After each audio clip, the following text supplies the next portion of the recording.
예, 이른바 추수감사절로 섬기는 주일입니다.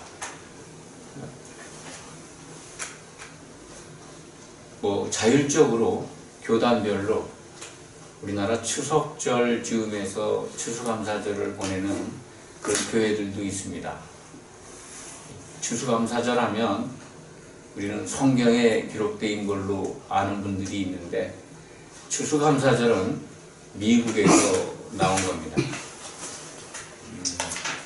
청교도들이 미국 신대륙으로 건너간 다음에 아주 고생하면서 인디언들의 도움을 받았다고 합니다. 한해 농사를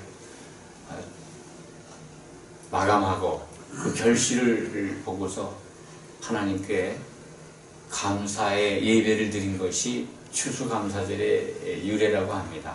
그러니까 신약 시대에 사람들에 의해서 만들어진 절기입니다. 개신교가 만든 절기라고 보면 틀림이 없습니다.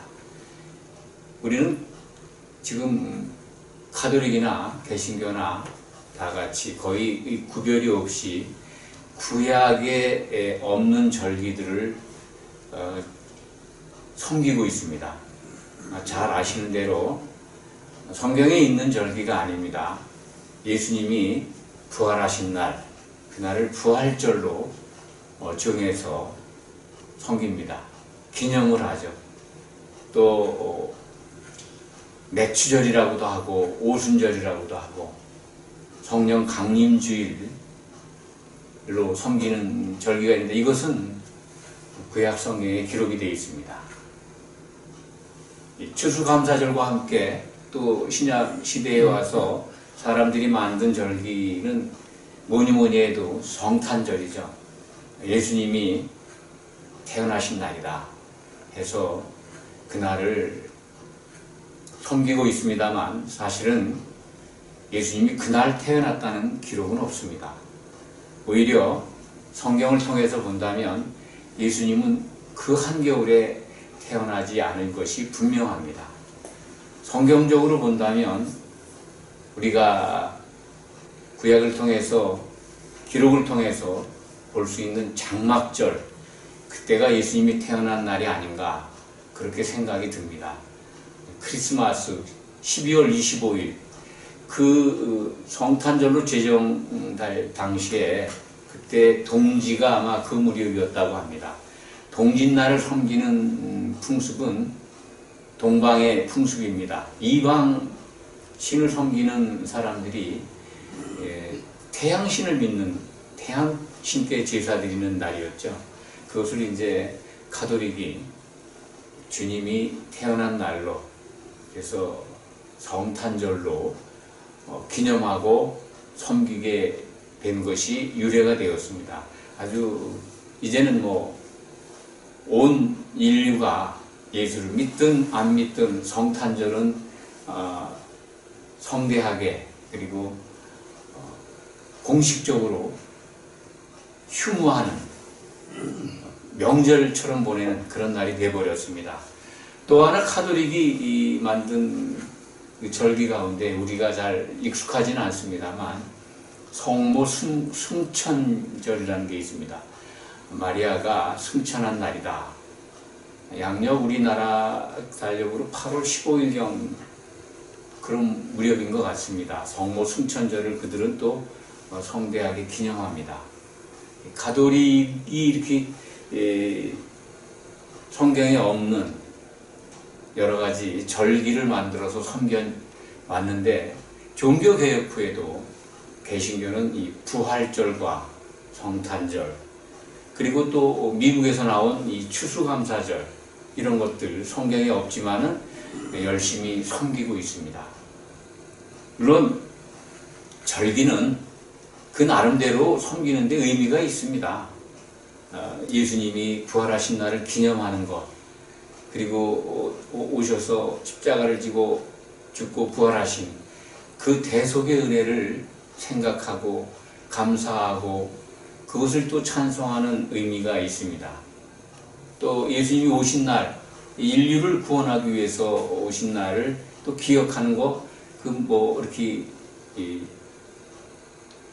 전혀 성경에는 없지만은 나쁘다 또는 해서는 안 된다 그런 뜻은 아닙니다. 어쨌든 그 섬기는 것이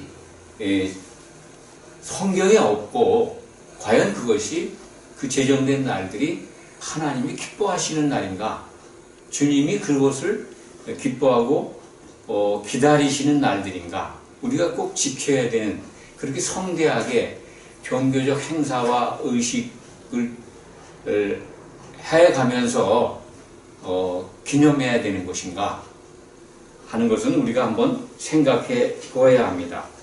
구약의 절기, 성경에 기록된 절기는 그 신명기 16장 16절의 기록을 보면은 당시에 그 이스라엘 남자들은 반드시 성전에 나와서 섬기게 되어 있습니다. 1년에 3차례씩 하나님을 배웁도록 규정이 되어 있습니다. 그것이 이제 무교절, 신명기에 기록되어 있는 말씀을 중심으로 말씀드리면 무교절, 77절, 그리고 초막절 이렇게 기록되어 있습니다. 무교절은 여러분들이 잘 아시지만 77절은 다른 이름으로 맥추절이라고도 하고 오순절이라고도 하고 신약시대에 와서는 성령 강림절이다라고 기억을 하면서 기념하고 있습니다. 또 이제 초막절은 잘 아시다시피 장막절입니다. 우리나라의 추석절과 같고 어떤 그 성격상으로는 오늘 미국의 추수감사절은 이제 11월 넷째 목요일이죠. 국경일입니다. 국경절입니다. 공식적으로 종교 행사하는 날이 아니라 미국은 아주 국가의 기념일입니다. 11월 23일인가요? 추수감사절. 이 장막절과 유사한 신약시대에 사람들이 만든 절기입니다. 종교 행사를 넘어서 미국은 아주 국경일이고 긴 연휴 기간입니다. 대개 다 휴가를 간다고 합니다. 구약의 이 절기들을 섬기는 장소가 어디입니까? 신명기 16장 16절에 보면 이 성전입니다. 하나님께서 여호와께서 택하신 곳에 나와서 여호와를 배워라 이렇게 기록되어 있습니다. 그렇다면 이 절기를 섬기는 장소가 예루살렘에 있는 성전인 것을 알 수가 있습니다. 그런데 이 절기에 대해서 예수님은 절기를 섬기는 성전 파괴를 말씀하셨습니다. 그렇다면 절기 섬기는 것이 과연 신약 시대에 올바른 것인가 아닌가를 아주 쉽게 그 말씀에서 찾을 수 있다고 생각을 합니다. 하나님을 만나는 곳 그 성전을 파괴했습니다. 없애버렸습니다. 그러니까 돌 위에 돌 하나도 남기지 않고 성전 파괴될 것이다 라고 제자들에게 말씀하셨습니다. 그 말씀은 다니엘서 9장 27절에 이미 예언되어 있습니다. 이방인의 손에 의해서 성소가 회파될 것이다. 그대로 그것이 주후 70년에 이루어졌습니다.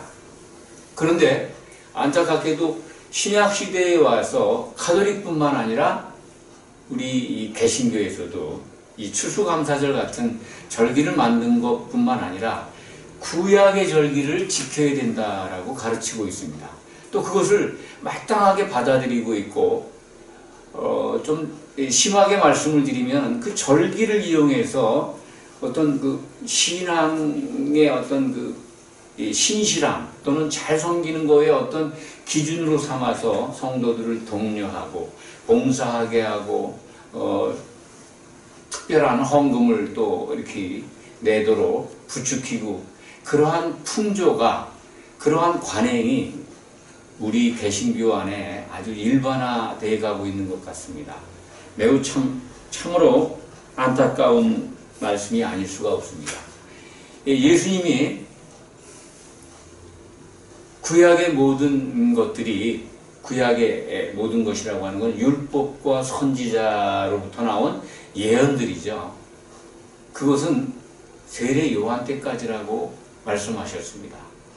이제부터는 세례 요한 때까지 먼저 세례 요한 때까지라는 걸 먼저 설명을 드리겠습니다. 세례 요한 이후부터는 이제 예수 그리스도 안에서 이제 하나님을 향해서 우리가 믿음을 향해 나간다면 하나님의 약속을 받을 수 있다는 말씀입니다. 구약의 질서가, 구약에 정해진 것이 세례 요한 때까지 선지자들이 예언한 것, 그 율법이 정한 것들은 세례 요한 때까지다. 이제부터 새로운 시대가 예수 그리스도, 주님이 오셨으니까요. 구약이 지향하는 것, 구약이 지칭하는 것이 바로 예수 그리스도 아닙니까? 그 실체가 오신 겁니다. 구약은 예수 그리스도 메시아의 그림자다라는, 오늘 우리가 같이 읽었습니다만 절기와 날과 달과 절기가 예수 그리스도의 그림자다라는 말씀을 아까 읽었지 않습니까? 그 말씀이 일러주시듯이 구약의 모든 것들은 그리스도로 인해서 성취되었습니다. 그렇기 때문에 세례 요한 때까지라고 하는 것입니다. 좀 더 구체적으로 말씀을 드리면 세례 요한은 예수 그리스도, 하나님의 어린 양을 이스라엘에게 등장시키는 사명을 받았습니다. 물세례를 주고 있다 보면 바로 성령으로 세례 줄 이가 나타날 것이다. 성령이 임하는, 세례 요한이 세례를 베풀 때 성령이 임하는 그 사람을 보면 바로 그이가 성령으로 세례질 뿐이다 라는 세례 요한의 증거가 있습니다. 그걸 본다면은 세례 요한 때라고 하는 것은 바로 그때까지입니다. 예수님이 물세례를 받고 성령이 예수님께 비둘기처럼 내려올 때 이제 새로운 메시아의 시대, 예수 그리스도를 통해서 하나님께 나아가는 온전한 길이 열리게 된 것, 그것을 말하는 것입니다. 그러니까 율법과 선지자가 세례 요한 때까지인데 율법이 정한 모든 절기도 이제는 새로운 시대, 예수님 안에서 그 모든 것들이 완성됐기 때문에 이제는 구약의 절기를 지키라고 가르친다면 그것은 예수님이 하신 말씀을 정말 정면으로 무시하는 거가 됩니다. 그래서 오늘 사도가 증거합니다. 너희가 날과 달과 절기를 지키니 참으로 내가 너희에게 헛수고한 것 될까 두려워한다. 갈라디아서 4장 8절에서 11절 말씀에 기록되어 있습니다. 예수 그리스도께서 이 땅에 오셔서 율법과 선지자의 모든 예언의 말씀을 성취하셨는데 그 율법에 담겨있는 절기를 지키니 참으로 안타깝다. 내가 너희들에게 헛수고했구나 하는 그런 탄식의 말씀입니다. 갈라디아 지방에 있는 교회들이 바울의 복음 전도를 듣고 예수 그리스도를 믿는 그리스도의 교회로 세워져 가고 있었습니다. 그런데 그들에게 아마도 유대인들이 그 교회에 들어가서 흔들었던 것 같습니다. 아니야, 그리스도만 믿어서는 구원을 받을 수가 없어. 율법을 지켜야 돼. 그 율법이 핵심적인 게 뭐냐면 할례를 받으라는 거였죠. 그런데 오늘 갈라디아서 4장 8절부터 11절 말씀을 보면은 그 날과 달과 절기, 어떤 해, 안식년 이런 거 있죠. 해를 지킨다고 하는 거. 날은 너무 많습니다. 달도 있고 절기도 있고 그런 율법에 규정되어 있는 그런 날과 달과 절기를 지켜야 된다라고 하는 그런 이 교회 안에 들어와 있는 사람들의 미혹에 빠져가지고 흔들리고 있는 겁니다. 그거에 대해서 바울이 근심하면서 편지를 쓴 겁니다. 8절 말고 9절을 보면은요, 율법을 뭐라고 그럽니까? 사도 바울이 약하고 천박한 초등학문이다 라고 얘기합니다. 약하고 지킬 수가 없는, 그걸로는 구원에 이를 수 없는 능력이 없다는 거죠. 초등학문이다. 그건 하나님을 알아가기 위해서 성별된 그 성민이라고 하는 이스라엘 백성들에게 천사의 중보의 손을 거쳐서 이스라엘 백성들에게 준 것인데, 그것은 약속된 분이 오실 때까지입니다. 그러니까 초등학문이라는 거죠. 그런데 거기로 다시 돌아가서 그 율법의 종로로 타려느냐, 이제 온전한 것이 왔는데 너무 안타깝다, 그런 말씀입니다. 그런데 우리가 지금 이 말씀을 드리는 것은 추수감사절을 오늘 통해서 추수를 감사하는 마음, 뭐 그런 절기를 지키는 게 뭐가 나쁩니까? 예, 그렇습니다. 그런데 신약 성경이 말씀하는 걸 잘 우리가 들여다보면, 우리는 이렇게 날과 무슨 뭐 절기를 이렇게 뭐 성대하게 종교의식화해서 거창하게 보내야 하나님이 기뻐하시는 걸로 알고 있는데, 감사는요, 우리 알지 않습니까? 매일 감사하는 거 아닙니까? 항상 감사가 일어나야죠. 아, 오늘 이제 올 농사 잘 지었습니다. 감사합니다. 예, 절기 감사, 추수 감사의 어떤 예배 드릴 수 있습니다. 그렇지만 그것이 꼭 그렇게 해야만 하나님이 기뻐하시는 걸로, 그렇지 않습니다. 우리는 예수님이 부활하시고 승천하신 지난주에도 말씀드렸습니다만 40일 기간에 예수님이 무엇을 사도들에게 말씀하셨을까 하는 것을 또 생각해 보아야 합니다. 만약에 이런 절기들이 예수님이 부활하신 것, 또 무슨 태어나신 것, 그 다음에 여러 가지 이런 것들을 기념하고 또 섬겨야 된다고 하면 그때 말씀하셨을 겁니다. 사도들은 그런 기록을 우리에게, 예수님께 받은 내용을 하나도 기록하지 않습니다. 예수님이 말씀하지 않으셨다는 증거입니다. 오직 예수님은 사도들을 통해서 하신 말씀이 뭡니까? 내가, 성경 끝에 가면 나옵니다만, 내가 속히 오겠다. 그러니 잘 준비하라는 당부의 말씀이었겠죠.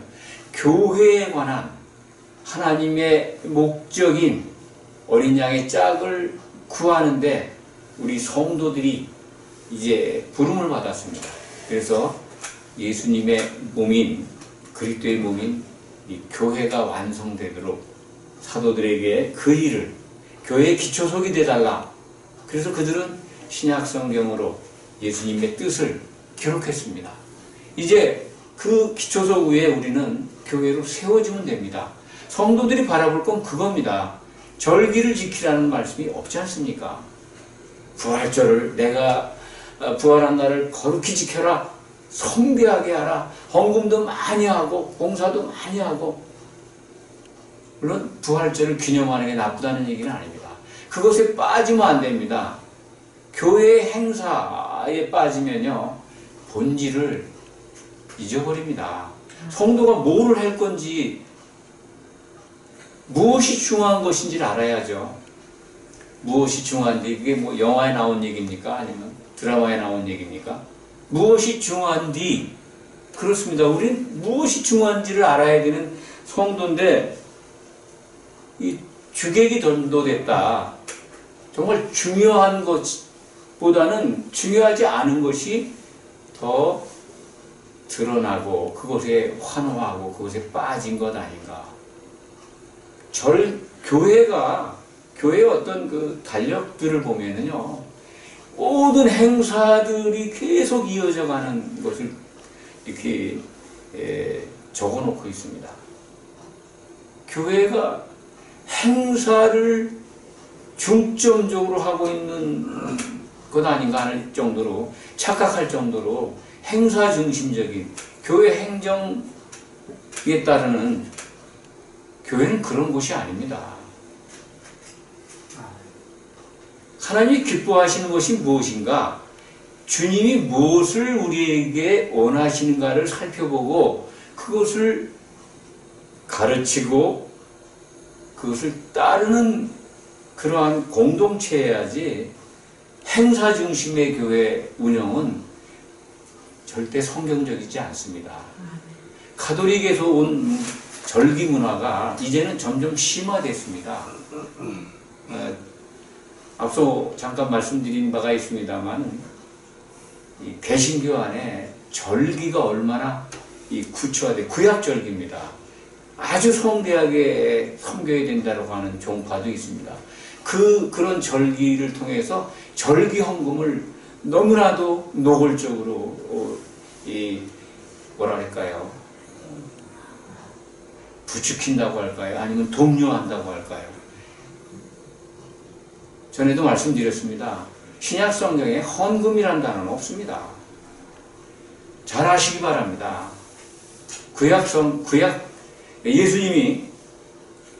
예수님이 오셔서 성전 뜰에 있는 연복궤죠, 연복궤. 그것도 헌금함으로 바꿔놨죠. 연복궤에 두 과부가 아주 작은 동전, 이제 은전도 아니고 동전 두 랩돈인가에 넣는데 아주 작은 돈이죠. 생활비 전부를 넣었다라고 이제 칭찬을 하시죠. 돈 많은 걸 넣은 거를 칭찬한 게 아니라 그 가난한 과부가 넣은 동전, 그것을 정말 칭찬하십니다. 왜 그럴까요? 생활비 전부를 넣었다고 말씀하셨습니다. 생활비 전부를 넣었다고 하는 건 무엇을 의미합니까? 하나님이 아니면 생활을 할 수가 없는 상황이지 않습니까? 오직 하나님만 바라보는 믿음을 가진 연보를 했다는 겁니다. 이 연보입니다. 가난한 자들을 돕기 위해서. 헌금이라는 표현은 우리말 성경에 언젠가부터 이 연보라는 단어를 헌금으로 바꾼 겁니다. 물론 교회의 운영과 교회에 들어와 있는 가난한 성도들을 돕기 위해서 연보는 필요합니다. 그런데 그것이 또 하나님이 그것을 기뻐하십니다. 하나님이 받으시는 예물이라고 했습니다. 사도 바울이 예루살렘 교회의 가난한 성도들을 위해서 연보를 주문하지 않습니까? 고린도 교회나 다른 교회에. 그래서 그것을 가지고 갑니다. 헌금이라는 단어가 연보에서 나온 거 기억하시기 바랍니다. 교회는 우선은 연보를 받아서 그것을 교회 운영과 여러 가지 필요한 데 쓰고, 제일 먼저 가난한 성도들에게 곤란해서 벗어날 수 있도록 돕는 데 써야져야 합니다. 이 절기를 성대하게 하는 어떤 그 교회나 이 교파의 어떤 모습을 보면 엄청난 그 절기 헌금을 아주 독려합니다. 뭐 설교를 통해서도 들었고, 그런 교회에 몸담은 성도들을 통해서도 간접적으로 증거를 받았습니다. 구약의 절기를 지키지 않아도 되고, 그것은 이미 예수님의 증거처럼 율법과 선지자는 요한 때까지로 끝났는데, 그걸 잘 지켜야 하나님이 기뻐하신다고 가르치는 것, 그것 잘 지키는 게 뭐겠습니까? 구약의 절기를 잘 지키는 게 어떻게 잘 지키는 겁니까? 하나님이 성전을 회파하셨습니다. 예언대로. 그렇다면 보이는 건물이 없이 이제는 성도들이 모여있는 교회가 성전입니다. 예수님의 몸으로 세워져 가는 거죠. 완성된 교회가 이제 새 예루살렘으로 등장할 때까지 우리는 지금 예수님의 몸으로 우리들이 성전의 어떤 그 성전으로 우리가 성도들이 성전입니다. 하나의 성전을 이뤄가고 있는 것입니다. 여기서 하나님을 만날 수 있습니다. 구약 시대에는 피해 제사를 드려서 헌물을 드려서 번제를 드리고 하나님을 만날 수 있었는데 이제는 그리스도 안에서 그리스도께서 흘리신 피로 하나님을 만날 수가 있습니다. 헌금 없이 만날 수 있습니다. 이것을 너무 혼돈하고 있는 것 아닌가? 헌금이 있어야 하나님을 만날 수 있다라고 생각한다면 그건 구약 시대의 사고입니다. 전혀 그렇지 않습니다. 구약의 절기를 잘 섬긴다고 하는 이면에는 좀 더 솔직하게 말씀드리면 헌금을 걷는데 더 많은 목적이 있는 것 아닌가. 성경적이지 않은 걸 왜 강요합니까? 오늘 사도가 얼마나 안타깝게 말씀을 하고 있습니까? 너희가 날과 달과 절기와 해, 구약의 날과 달과 절기, 구약 절기를 섬기니 내가 너희에게 지금 여태 복음을 전한 것, 헛수고한 것, 수고한 것이 헛될까 두려워하고 있지 않습니까? 약하고 천박한 초등학문으로 돌아가서 왜 그걸 섬기려고 하느냐? 그런데 이 사도 바울의 근심이 이 시대에 우리들 교회 안에 있다는 겁니다. 얼마나 안타깝습니까? 얼마나 어리석습니까? 이거보다 더 어리석은 게 있습니까? 교회가, 성도가. 골로새서 2장 16절, 17절에 똑같은 거의 비슷한 말씀입니다. 갈라디아서 4장 8절에서 11절 말씀을 먼저 설명을 드렸는데 비슷한 유형입니다. 골로새 교회에도 이렇게 절기를 가지고 섬기는 날을 가지고 이걸 안 지키면 안 된다라고 성도들을 흔드니까 골로새 교회에 편지를 보낸 겁니다. 16절에 보면 그러므로 먹고 마시는 것과 절기나 초하루나 안식일을 이유로 누구든지 너희를 비판하지 못하게 하라. 먹고 마시는 것과 절기나 먹고 마시는 게 뭐겠습니까? 고기 먹지 말라는 거죠. 주로 이제 율법에 먹지 말라는 어떤 규정이 있지 않습니까? 또 절기, 여기 절기 나오잖아요. 구약의 절기를 지켜야 된다라고 가르치고 있는 겁니다. 그런데 17절이 너무나도 우리를 위로해주고 있고 이런 거 안 지켜도 된다고 하는 확신을 주고 있습니다. 이것들은 절기들은 장래일의 그림자다. 장래일의 그림자, 몸은 그리스도의 것이니라. 이 절기들의 실체, 몸이라는 게 실체입니다. 그 실체는 그리스도의 것이야. 절기가 지향하는 그 실체가 그리스도의 것이라는 겁니다. 그리스도께서 그것을 다 이루셨다는 겁니다. 절기가 뭡니까? 아까 말씀드렸습니다. 하나님께 나오는데 제사를 통해서 나가는 거죠. 하나님을 만나는 거잖아요. 근데 그 제사를 예수님이 완성하신 겁니다. 하나님께 나아갈 수 있는 제사를 예수 그리스도의 피로 완성하신 거예요. 그러니까 우리가 하나님께 나아갈 수 있는 길이 열린 거 아닙니까? 그러면 쓸데없이 절기를 갖다가 섬기냐 이거예요. 이해하시겠습니까? 구약의 모든 내용들은 그리스도의 그림자예요. 제사도 절기도 다 그것을 예수님이 십자가에서 이루셨는데 왜 절기를 또 그런 날이 있었다. 구약에 이것은 다 그리스도의 그림자였다. 하나님이 이런 것을 통해서 하나님께 나오는 그 길을 열어주셨었구나. 그 기억하는 거 그건 얼마든지 가능하고 성경을 읽으면서 우리는 그것을 깨우침 받습니다. 그렇지만 그 절기를 종교 행위를 넘어서서 꼭 해야 되는 걸로 그것을 지켜야 되는 걸로 가르친다면 골로새서 2장 16절 17절 그 말씀을 정면으로 부정하는 겁니다. 하나님이 주신 말씀을 부정하는 거잖아요. 예수님은 무엇을 기뻐하실까요? 이 시대 교회 안에 들어와 있는 우리 성도들이 무엇을 하기를 원하실까요? 이렇게 어리석게도 율법과 선지자가 마감되어 있는 그것을 이루신 예수님을 구주로 믿고 부름을 받고 이제 영이 살아나서 거듭나서 교회로 나와서 이제 온전한 구원을 위해서 나가는 우리 성도들이 무엇을 하기를 원할까요? 절기, 교회가 절기를 지켜라, 잘 섬겨야 된다, 헌금을 정말 많이 해야 된다 라는 가르침을 좋아하실까요? 하나님의 목적이 뭡니까? 하나님의 뜻이 뭡니까? 절기 지키는 겁니까? 그것을 통해서 하나님 기쁘시게 할 수 있습니까? 신약시대에 와서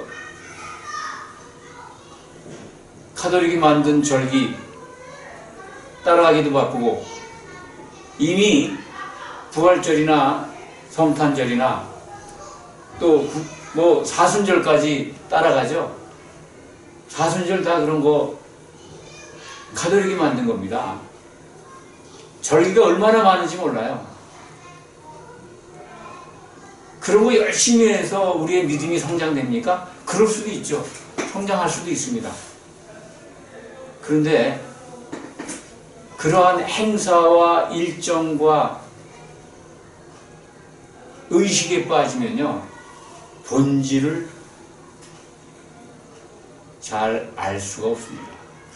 무엇이 본질입니까? 예수님이 기뻐하시는 것, 하나님이 원하시는 것, 그것을 안다면 그렇게 중요하지 않은 것들, 비본질적인 것들, 좀 과감하게 말씀드리면은 쓸데없는 것들입니다.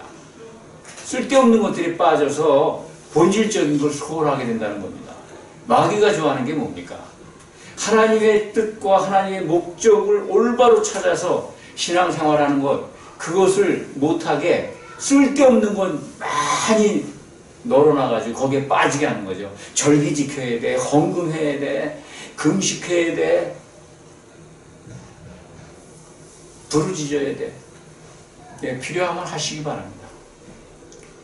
그런데 예수님이 우리에게 명령하신 것, 사도들을 통해서 주신 것, 내가 너희를 사랑한 것처럼 너희가 서로 사랑하라. 그리하면 너희가 내 제자가 되리라. 주님이 우리에게 요구하신 것, 그것 하나입니다. 그거에는 관심이 없어요. 그것을 해야 우리가 예수님이 내 몸인 교회로 세워져 가는데, 그래야 그 사랑을 할 수 있는 그러한 성도가 되어야 성령에 잠기게 되는데, 그것만 해방하는 거예요. 그거 못하게.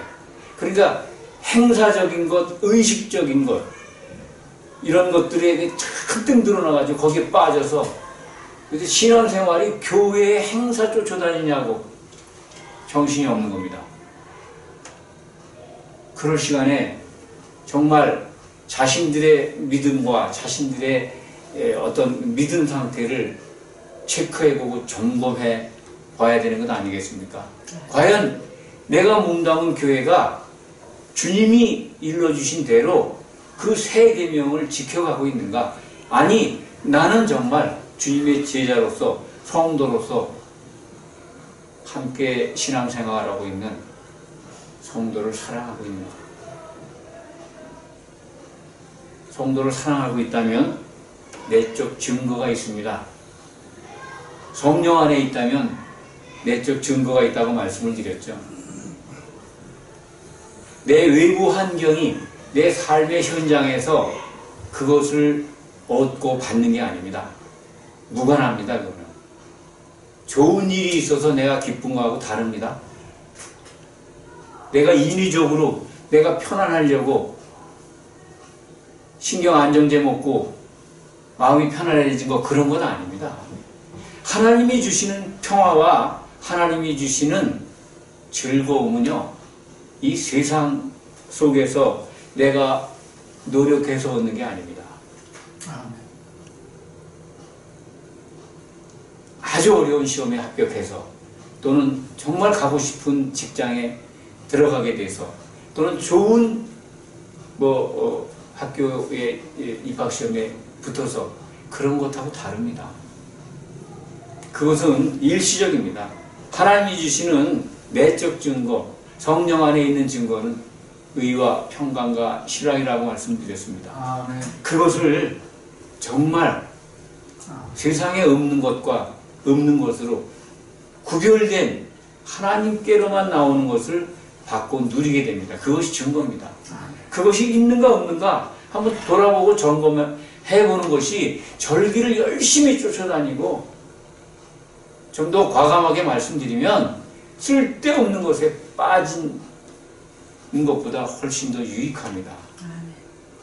누가 좋아할까요? 주님은 그런 말씀 안 하셨습니다. 40일 동안 사도들에게 하신 말씀이 뭘까 한번 생각해 보시기 바랍니다. 내가 부활한 날을 기념해라. 마리아가 승천한 날을 만들어서 기념해라. 내가 태어난 날을 잔치 날로 거룩히 섬겨라. 그런 말씀 안 하셨습니다. 구약 절기는 이미 끝났으니까 그런 말씀은 더욱 안 하셨을 거고요. 너희가 교회를 세워가는데 이런 것들이 필요해. 이런 절기를 만들어서 나를 섬겨. 그런 말씀도 안 하셨습니다. 그렇다면 예수님이 기뻐하신 것, 그것을 바라본다면 이 개신교 안에서 구약의 절기뿐만 아니라 가톨릭이 만들어서 따라가는 흉내내는 그런 절기도 이제는 적당히 섬길 수 있다고 봅니다. 이거 예수님이 기뻐하시는 것이 아니야. 예수님이 속히 오신다고 하셨으니까 그분이 오실 때를 대비해서 우리가 잘 준비하는 거야 라는 깨우침이 있을 겁니다. 그런 교회들이 나타나야 되고 그러한 성도들이 모여야 됩니다. 예수님이 기뻐하는 걸 바라보지 않고 관행적으로 전에부터 교회는 이런 걸 해왔고 성도들도 그런 것을 해왔기 때문에 성대하게 절기를 섬겨야죠. 부활절 기념하는 예배를 족합니다. 예수님이 부활하신 날 기억해야죠. 그분을 따르는 그분의 제자들. 또 예수님이 태어나신 것 사실은 12월 25일이 아닙니다. 그 추 때 태어나시지 않았습니다. 그렇다면 올바로 언제 태어나셨는가 한번 생각해보고 그날 기념하면 됩니다. 그렇게 성대하게 의식을 가지고 교회의 행사를 통해서 속된 말로 난리를 안 쳐도 되는 건 아니겠습니까? 이제는 좀 교회가 이 성경 속에서 하나님이 기뻐하시는 것을 찾아서 그렇게 하나님의 목적에 부합하는 교회로 성도의 믿음으로 나아가야 된다고 생각을 합니다. 말씀을 정리합니다. 교회는 그리고 성도는 사탄이 좋아하는 것 그런 노름에서 이제 깨어서 벗어나야 합니다. 적어도 오늘 말씀을 들은 여러분들은 날과 달과 절기 그런 것 너무 생각하지 마시기 바랍니다. 추수감사절이라고 얼마나들 교회 강대상 주변에 풍성한 과일과 곡식들을 놓고 예배를 드립니까? 성경에 없는 미국 사람들이 만든 절기입니다. 이런 절기를 통해서 또 헌금을 해야 된다라고 하는 가르침 그런 것 또한 분별하시기 바랍니다. 하나님이 기뻐하시는 게 뭔가? 우리는 예수님이 오실 때 꼭 필요한 것 성령의 기름을 준비해야 되는 성도들입니다. 성도의 본분을 잊지 마시기 바랍니다. 기도하겠습니다. 아버지 하나님 감사합니다. 주님이 기뻐하시는 것, 우리가 성령 안에서 서로 사랑함으로 한 몸을 이루는 것입니다. 아버지 하나님, 진실로 우리 안에 주님이 주시는 그 아가페의 사랑을 우리들이 반사시켜서 서로 주고 받는 놀라운 역사가 있기를 원합니다. 주님의 사랑을 가지고 서로 사랑할 수 있도록 은혜를 베풀어 주시옵소서. 성령 안에서 하나님이 기뻐하시는 예수 그리스도의 몸으로 건축되기를 원합니다. 세워져 가기를 원합니다. 이것이 성취될 수 있도록 우리 성도님들 지켜주시고 승리할 수 있도록 붙잡아 인도하여 주시옵소서. 예수 그리스도의 이름으로 감사드리며 간절히 기도하옵나이다. 아멘.